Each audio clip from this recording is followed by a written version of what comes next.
we'll see what they decide. Yeah, I agree. Chance, the Cleveland Cavaliers. So they were able to pry Max Struess away from the Heat. Karis LeVert re-signed. They went and got Georges Niang. Uh, they also Damian Jones. They've got him traded from the Jazz.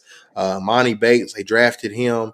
Overall, the Cleveland Cavaliers, it looks like they were a little bit active over the offseason. I mean, I would say they had a good offseason, but is it really enough for them to compete with some of those big dogs in the East?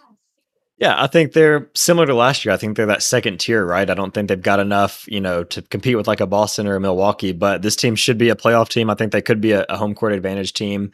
Biggest thing for them is, they've got two pairings that are still trying to figure it out. In the backcourt, they've got Garland and Mitchell, and the team started off hot, but it was always like one or the other. Like Garland missed some time. He had that weird like eye injury at the start of the season. So Mitchell was going off. And then when Mitchell missed some time, Garland would go off. They both got the talent to, lead the team. But it seemed like when they were playing together, once it got to the last 4 or 5 minutes, it's like, okay, your turn, my turn. And you could tell that neither of them was really used to playing with another ball dominant all-star level guard. And so that's an interesting pairing. We'll see if they can have more chemistry this year. And then on the other end, on the front court with Mobley and Allen, similar thing. These are two big guys. Neither of them really stretched the floor.